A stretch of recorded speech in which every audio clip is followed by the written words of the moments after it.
Well, hello, hello, hello. That was fantastic, amazing, really, really lovely. Welcome, audience. My name is Julia del Palacio, and I work at Kupferberg Center for the Arts at Queens College, and I am here with my colleague, Carlos Cuestas. Hello, everyone. We are going to be asking our fantastic Live at the Gantries online artists some questions after their set. Javier Diaz and Toyin Spellman Diaz, welcome. That was incredible. That was fantastic. We really, really enjoyed it. Congratulations, guys. That was beautiful. Yeah, that was a lot of fun. Thank you. Of course. Are you tired after your show? No, I'm just kidding. My goodness. Sweating a bit, I have to admit. It was really fantastic. I have to say my two favorite ones were the dance interlude, which felt like I was in outer space, and it was fantastic. And of course, Chandani, which is so lovely and beautiful. But everything was really wonderful. And I know Carlos has some questions, and we're going to be taking questions from the audience and comments. And I know Carlos has some questions about the music and some more, a little more technical. But my question is, and I think it's somebody that everybody wants to know, what is it like to play music as a married couple? Were you doing that before the quarantine? Did it start with the quarantine? You're obviously still alive. You haven't,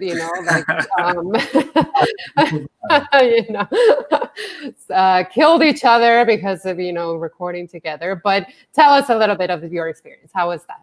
You want to start? Sure. Well, we have done some stuff together before with Javier's band. I sang backup in his band, basically called Kalunga. Right. And that's why we named this concert Kalunga the Duo Series, because this is kind of an extension of that. This is some of the music that we played in that band. But this is the first time we've ever done anything, just the two of us. Right. How long have we been married now? 14 years? About just 14 years. Yeah. So this is, and, dated before that. So just the fact that you guys made this happen. Thank you for making that happen. Yeah. It was a little stressful at times, because you can't get away from it. We were always thinking about what we were going to play, how we were going to play it, the arrangements. Javi did a lot of the technical stuff, like putting the different tracks together. Right, and then we had to operate the cameras and the recording equipment all at the same time, and then rehearsals and all of that. And of course, we're in our home, so we're not in a necessarily going somewhere and taking a break from the house. We're at home, and then the phone rings, and it's kind of crazy, but we did it. We're really happy. It was fun. And it was hot sometimes because we had to turn the AC off in order to record. So, I'm wearing less than you, so I was doing okay, but yeah. Toyin was saying that some of this music we played with my group, which is called Kalunga. And Kalunga is really a percussion ensemble where we sing and play. And we've been playing for a number of years now, and we wish we could have all done the concert together, but for obvious reasons, only the two of us did it. But we hope that we can do more concerts down the road. And actually, I wanted to dedicate this concert to our friend, Madeline Yayodela Nelson, who was a great person and a great percussionist, a great musician, one of the founding members of the Women of the Calabash. She was a member of Kalunga, and unfortunately, she passed away couple years ago, but we wanted to dedicate the performance to her. Thank you. Sorry to hear that. And how do you guys meet? It was actually at a gig. My roommate at the time was a percussionist, and he also liked to sing cabaret songs. So we put on a gig where Javi was the drummer of the gig. Right, I was playing drums. Yeah, and he was singing, and then I came in as a special guest singing fake German opera like this, and Javi was just smitten. That was good. All of that nonsense. I had to ask what was going on there. That's how that started. Yeah.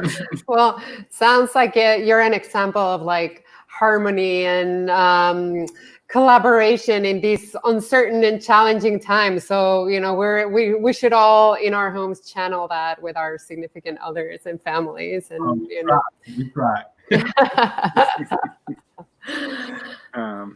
So our friends from Facebook are starting to ask some questions, and Carmen Arrojo asks, what does Kalunga mean? And yes, shout out to Yayo, that was amazing. So what does Kalunga mean, guys? Well, Kalunga is it's a word from a Congolese language, and it's a word that it means in the religion from the Congo that in Cuba is called Palo Mayombe. Kalunga is the line between this world and the other world. It has other meanings as well, but that's one of the meanings of Kalunga. Yeah. Excellent. Well, on that line, I one of the questions that I had prepared for this wonderful Q&A was precisely touching in like how those two realms meet and how does that inform your performance, right? So like you made a sort of like an allusion towards the secular and also the sacred, right? And for those of us who may or may not know, the Batá drums themselves are deities or are very much related in Afro-Cuban religion. So can you describe the creative musical process under such like African diasporic umbrella? I'm thinking of the piece that you play, the Serenata y Alegrías, for instance. So if you can expand on that would be great. Well, I'll say something and then, but this is an eclectic blend. We are both classically trained musicians, and we also play other kinds of music. So parallel to classical music, I've played Afro-Cuban percussion for many years now. And it's something that I do, incorporating the Cuban music, Afro-Cuban traditional drumming with the kind of stuff that I do. So because I'm also a composer, I tend to write blending all of these elements. And of course, I also lived in Venezuela. After I lived in Cuba, I lived in Venezuela. And I picked up some of those 3/4 rhythms, 6/8 rhythms, joropo, folia, the kind of stuff that is so amazing. And there's a little bit of that in there as well in some of the music that I write. But I think in terms of the secular and the religious, it's just like in Cuba, it's all permeating. There's always a little bit of spirituality going on, and we have a lot of African spirituality in Cuba. We have many different African religions in Cuba. So our music, our way of speaking, our way of dancing owes a lot to the African continent. So that's kind of like how I do it. I play classical music, I play Afro-Cuban music, I play traditional religious Santeria music on the Batá, and then just that's what came out during the concert. You want to say something, Joy? Well, Javi composed or arranged everything except the contradances that we played. So I'd like to just acknowledge how awesome he is and versatile.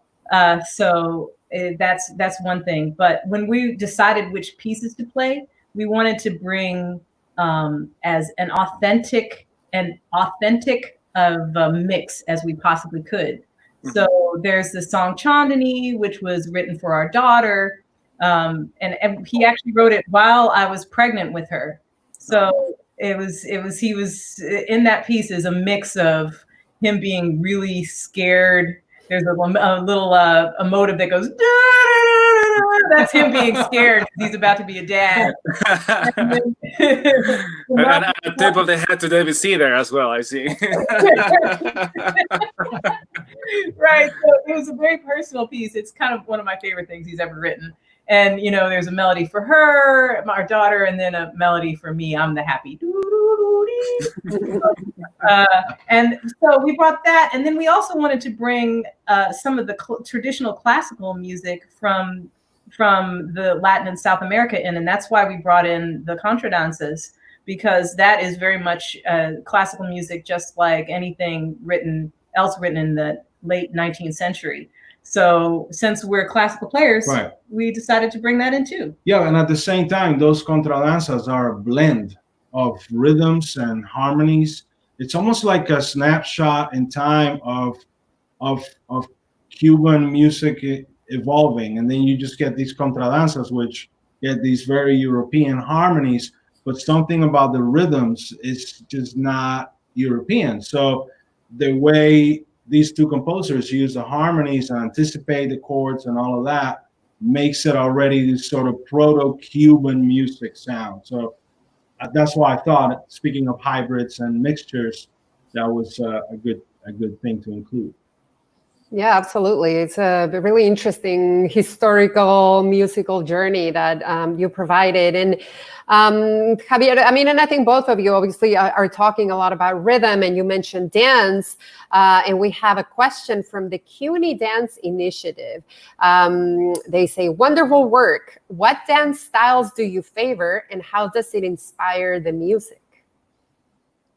Well, this is a great question, and Javi, why don't you get up and show us some dance? kind of show, I'm afraid.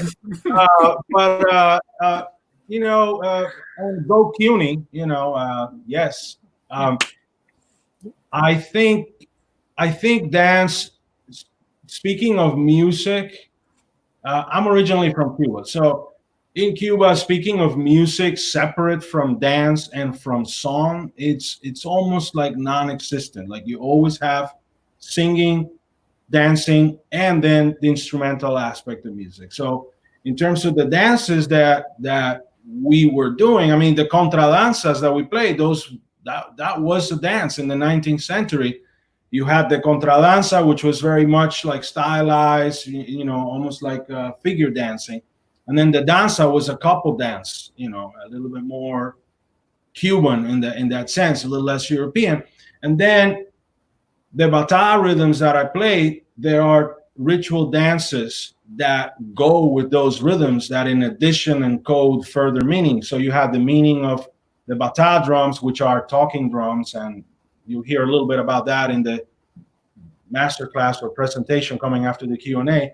And then there is the singing, and then at the same time, there is the dancing that goes with those rhythms, which pretty much kind of depict the nature of the different deities in the Cuban religion. So there's a lot of dance there. Yeah, yeah. I think in your dance break piece, you kind of just took like. Javi loves to write electronic music. Like when he has a break and this is wife stuff. This is why you want to book husbands and wives to do things, because I can tell you things nobody else can tell you. Okay. But nothing embarrassing. Water time. Wait, we haven't finished with the Q&A. Some more stuff might come out. So when Javi's just not doing anything, he likes to just write beats. Like that's the kind of guy he is. So that piece kind of was generated from, hey, let's have a moment of lightness. We thought really hard about how we're going to program all this thing. Let's just have something light, and I'll just make a little dance break. He originally thought maybe people will get up and dance, but maybe not. But you know, the piece is actually a blend of dance music on bongos, because what the bongos are playing is son, S-O-N, type of Cuban dance, and what the electronics are playing is like dance music from the 80s, which is my time. So, you know, it's a fecund field. One can pluck the fruits of, and right. So it's like a little 80s electronic music meets song, and that's what happened there. And that was really, really fantastic. And to sort of like keep talking about rhythm, our friends from YouTube are starting to join this Q&A. And John asks if there are any major differences between Santeria and Colombe rhythms. I guess it would Candomblé probably would be the point of comparison from Brazil. So what's your expert sort of answer to this, Javier? Antonio, you can definitely just jump in and say, nah, Don't believe this guy.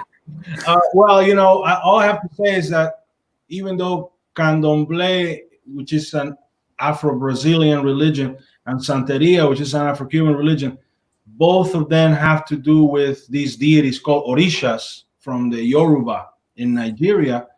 The music and the rhythms are different.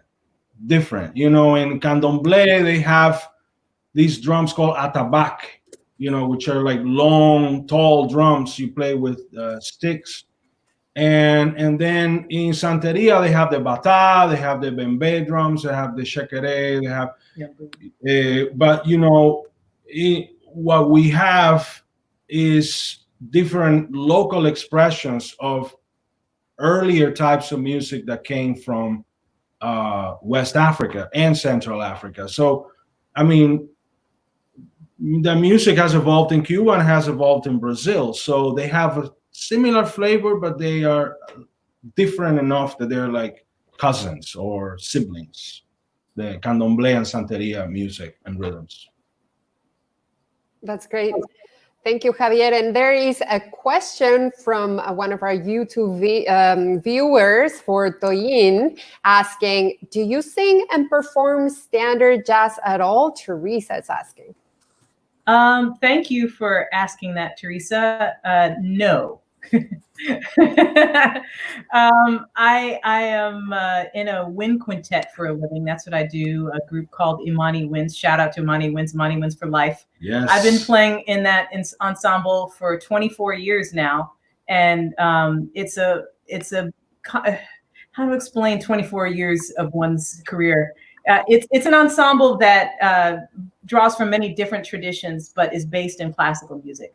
So there are times when I do improvise on the oboe in performance, and there are times when I have sung in that ensemble. But what I primarily do is play written out music there. But I'll tell you, having the experience of doing some improving has really helped me as a player, as an oboe player. I feel a lot more free and like I can do some things that I couldn't do before I started experimenting with, let's say, tango music or it's a creative outlet. Yeah. It's the Imani Winds is the career love of my life, and so doing stuff with Javi too. That's really fun to do. That's not my main full-time gig. This is a tremendous opportunity for me to step out of my comfort zone because I have these 4 other monster musicians that I can kind of tuck into, and that's awesome. But getting to step out as kind of guest soloist with Javi is really fun for me too. That's fantastic. And we have some more questions from our Facebook audience. A bit of an earlier question from Ellen Wangbo. He's asking about Chandani. Does Chandani play oboe or percussion? What's the musical? She's probably very much into science and math, right? Like that's probably she's a little rebellious because she did play flute. She plays flute and band. She does play percussion. She has a percussion teacher who's a wonderful, wonderful teacher, and she does play some piano, which I taught her for a long time. And well done. It was like this the whole time.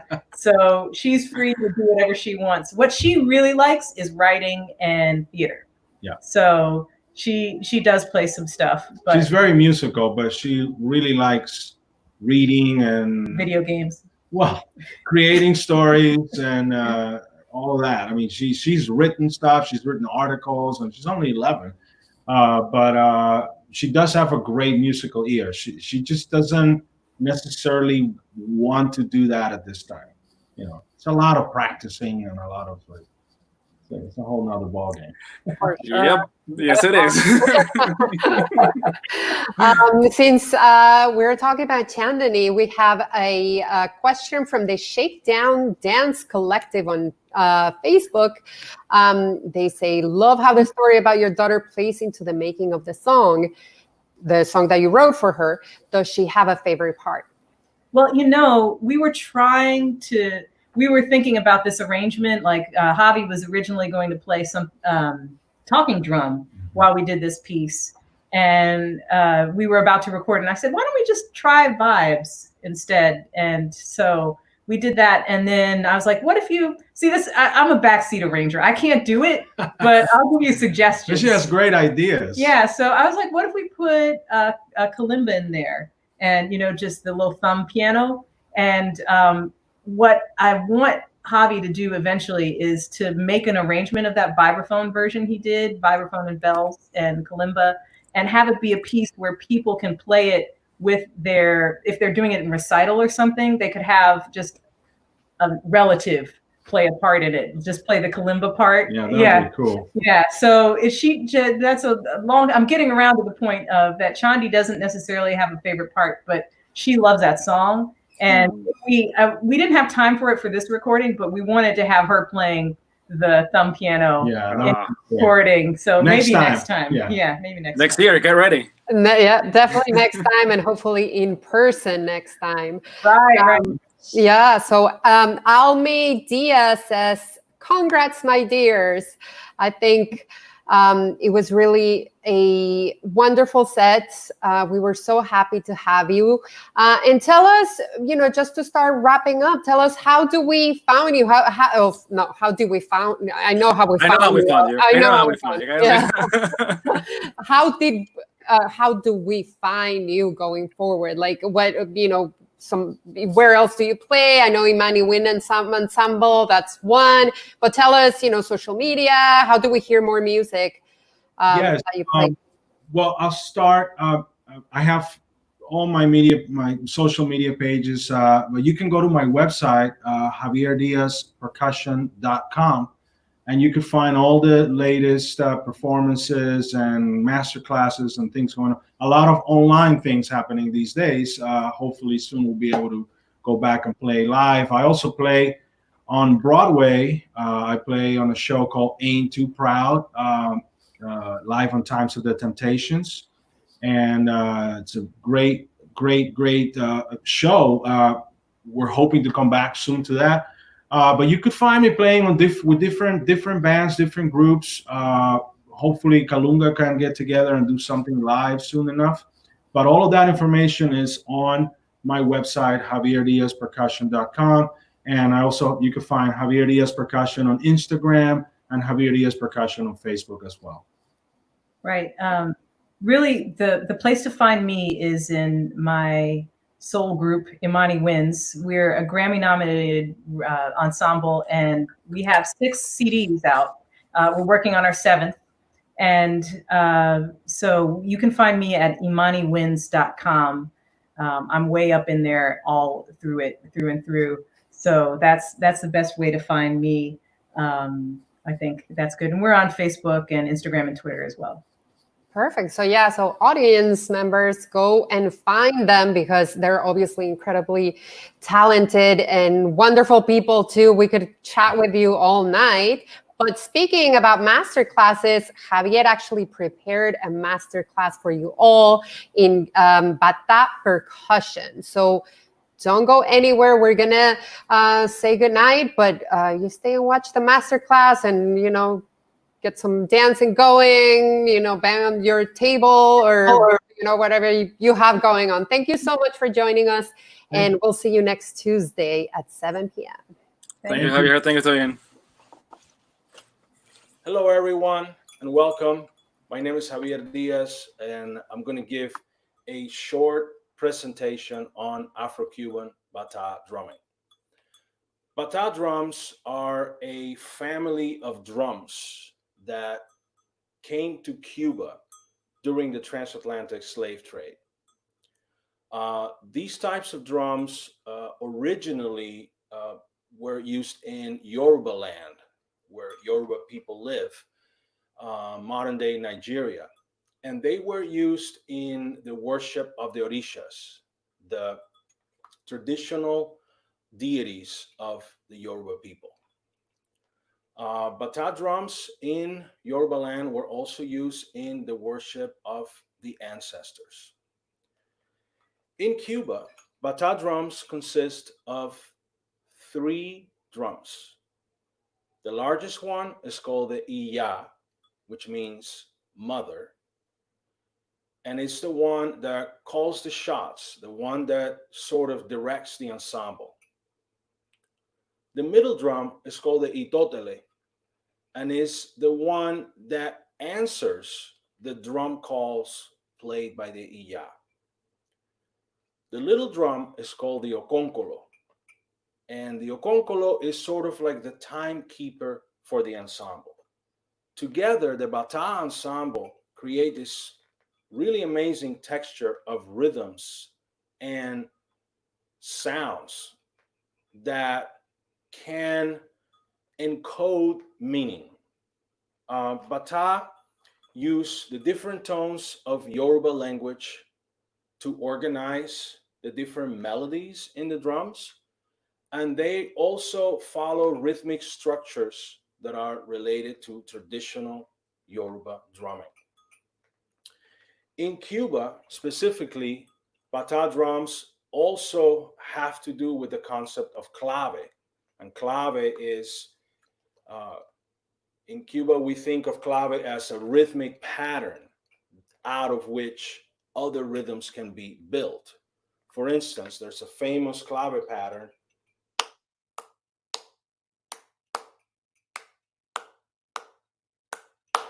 that is called son clave. There are many other kinds of clave. In Batá, we use this other clave.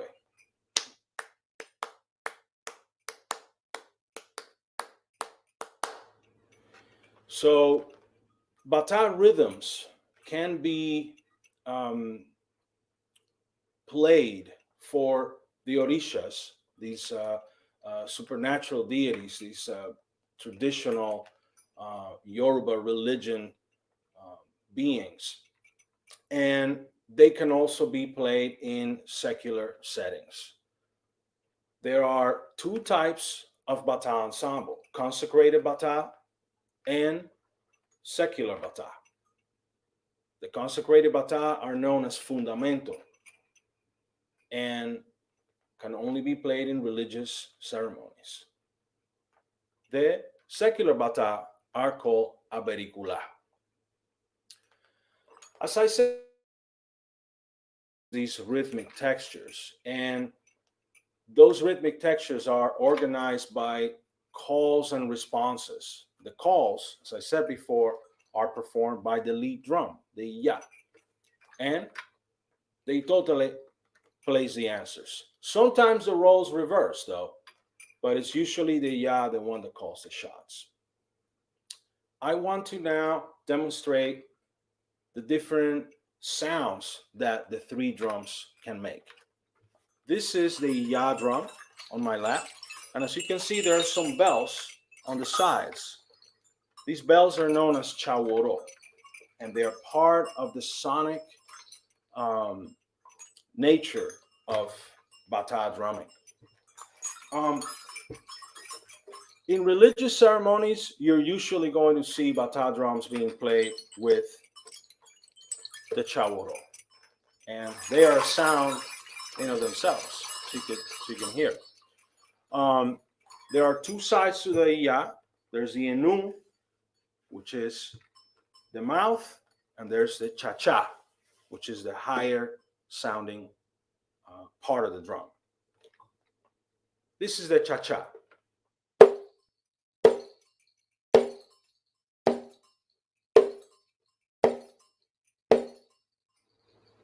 And this is the enu, open tones. Closed tones. And then this type of stroke is together.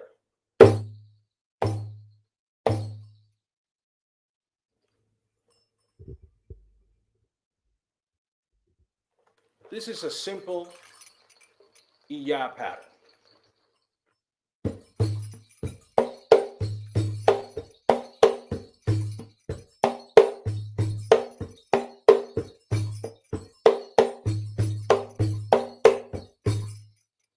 That particular pattern is for the orisha called Elegua. There are many orishas in the Yoruba religion, and I forgot to mention that in Cuba, the Yoruba traditional religion is known as Lukumi, or Ocha, or Santeria. The middle drum is called the itotele, and it also has two sides, the cha-cha and the enu. The cha-cha is played like this. The enu is played either open or close. Open, close.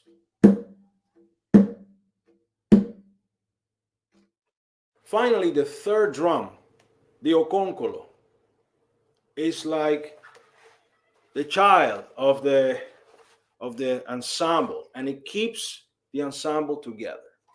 The okonkolo plays simpler patterns, and they're usually kind of like the metronome. This particular pattern is called kila.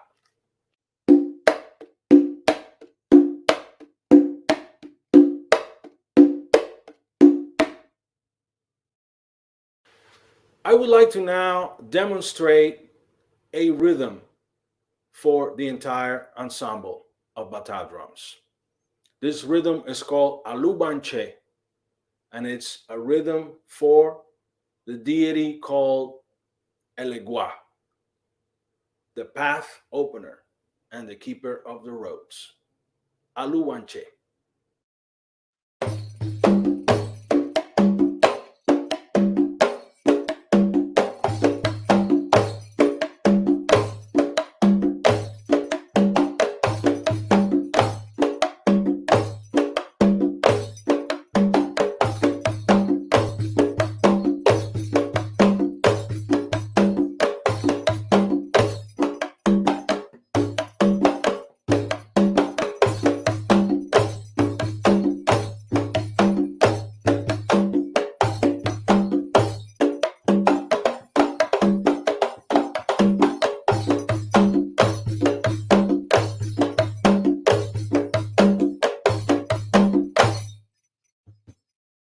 In addition to playing by themselves to honor the Orishas and the ancestors in the Lukumi religion, Batá drums also play in tandem with songs for the Orishas and songs for the ancestors.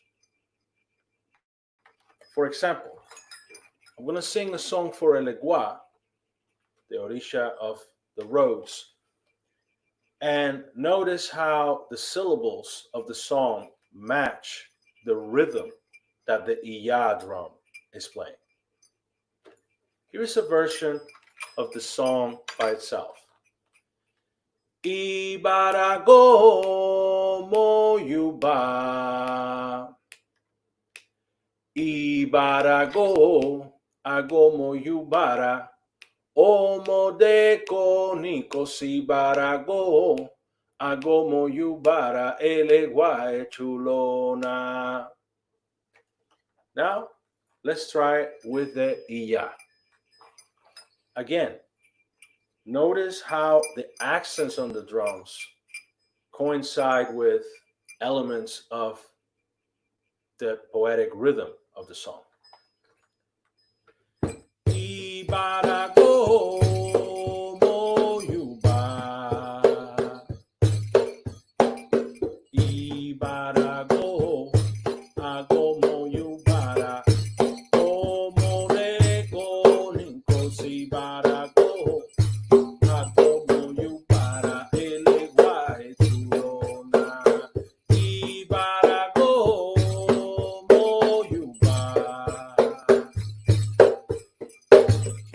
Ibarago agomo yubara, omoreko ninkosibarago, agomo yubara eleguae turona. Here is another example of the Batá rhythms coinciding with the poetic rhythm of the songs. Ago elegua bukenke, ago elegua bukenke, ago elegua bukenke, ago elegua bukenke, ago elegua bukenke, ago elegua bukenke,